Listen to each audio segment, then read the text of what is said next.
This story takes place in an alternate timeline where humans do not exist. The world is inhabited by animals, and the rulers are porpoises who fly all over the land with majestic wings. They have been feeling uneasy lately, like there is some thing awful coming, but they have no idea what it may be. Only two animals know. But the focus of this story is on neither of those two. Instead, we are focusing on a little ferret named Larry. Larry is a fairly normal animal. He lives in his own home in a hole. He has a job where he tests out treadmills to see if they work or not. And he watches television while eating pasta. He really likes the Animal Entertainment Channel, also known as anime. Larry is best friends with a giraffe named Jerry. Larry met Jerry about a year ago at a rehab group meeting about a year ago. Larry is not sure why he is friends with Jerry, but he tolerates his existence. One day, Jerry was out by the waterside when he saw a strange flash and what seemed to be a porpoise for a split second. Jerry immediately began sprinting towards Larry's hole to tell him what he saw. When Jerry finally reached Larry and told him about the strange incident, Larry was not convinced. Jerry's occupation was being a conspiracy theorist. He had had multiple run-ins with the government and he even landed in jail once. Jerry was also known for using LSD. Despite his doubts, Larry decided to check out what was going on. When Larry reached the waterside, he found a porpoise who seemed to be waiting for him. The porpoise introduced himself. His name was Pepe. He told Larry that he had the power inside him to shapeshift into a porpoise, the most powerful animal in the world. Larry did not believe what he was hearing. He wanted proof, but all that Pepe gave Larry was a vague answer. Larry decided to go to the pub, where he and his buddies hang out. At the pub, he told Jerry and Pug, who was the bartender, about what Pepe told him. His friends said that he should follow through on what Pepe told him and try to shapeshift into a porpoise. Larry returned to Pepe, who was exactly where Larry last saw him. Larry said that he will find the lock and key to becoming a porpoise. Pepe said good and asked for Larry to accept the terms of service of his training. Larry accepted them without paying attention to what they said, as any normal animal would. After Larry accepted, Pepe then told him that he had to sell his posse science. Larry was reluctant to do this, but he had already made the deal. He had a gigantic wholesale and managed to sell nearly everything he had.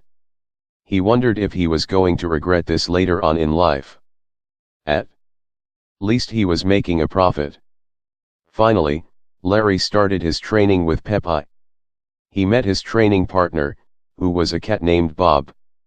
Quite often, he was challenged by another ferret who was also training to become a porpoise. His name was Richard. Larry noticed that Richard did not get along with anyone. In fact, he often threatened everyone as if he were the one in charge. Richard was a bit of a well, you know. One day, after training was done, Larry's friends came to visit. They had come to apologize about ever encouraging Larry to do this training. They said that they would try to give Larry his life back and forget about this porpoise thing ever happening. But Larry refused, knowing he couldn't give up. Larry's friends then left. Larry continued his training. Bob had left because he just couldn't handle the pressure from both Pepe and their rival Richard. After weeks of training, Pepe had finally become satisfied with Larry's progress. He then asks Larry if he believes that there is a world parallel to their own.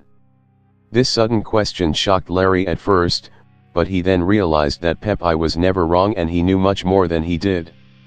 With 100% pure belief, Larry said that he did. All of a sudden, Larry was no longer a ferret. He was a porpoise. He had done it. But before Larry could celebrate, Pepe told him some horrible news.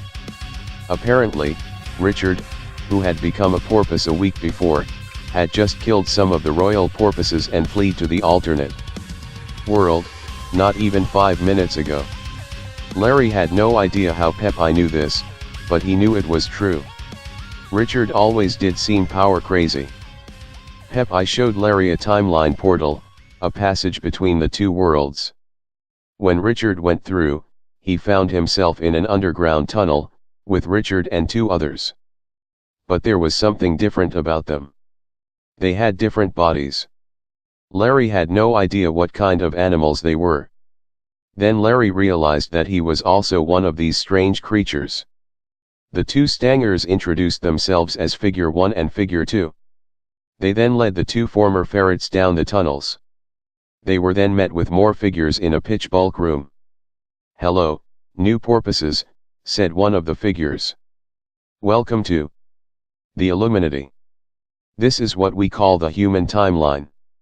It is where us time-shifter porpoises rule in secret. Here, the world is inhabited by these creatures called humans, and we disguise ourselves as them so they won't be suspicious. I bet you're wondering." Before the figure could finish his speech, Richard fired a big ball of energy at him and everyone around him. Before Larry could even process what had happened, Richard was gone.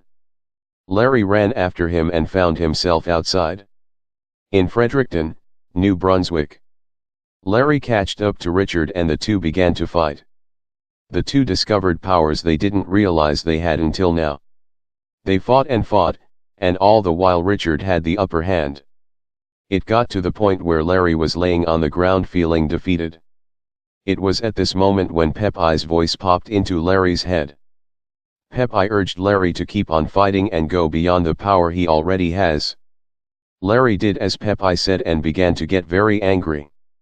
He had no idea why he got so angry all of a sudden, though getting beat to a pulp might have been a factor. Larry got so angry, his hair changed into a bright yellow. He was now very powerful. Larry proceeded to beat up Richard. Unfortunately, Richard managed to get away. It was then when Richard began to go through the same transformation Larry went through. He also got yellow hair and was more powerful than before. Richard began to unleash an attack that was on an apocalyptic level. Larry did not know what to do. Just then, Pep-I's voice told Larry that he had to get to a timeline portal and rest the human timeline too. A few minutes before he got there, Larry immediately headed for the nearest portal, which was located above the not very impressive skyline of Fredericton. But Larry was too late. Richard had already beat him to the portal and was blocking it. He said that he would reset the timeline so that he could rule over the humans and make them fear him. Larry got so mad that he took control of Richard's apocalypse attack and formed a big ball of energy. He then unleashed that energy into a very powerful beam and sent it through Richard's body, killing him. After Larry killed Richard, Larry reset the timeline, somehow knowing how to do it. Fast forward to 6 months after. Larry had managed to reform the Illuminati and is now ruling over both the human and animal world. He decided to not go back to his pathetic friends. He had a new life now. Animals still were being trained to become porpoises and some to become time shifters. No one was fighting. Everyone was happy. Thanks to Larry, no one had to worry about anything. No one had to know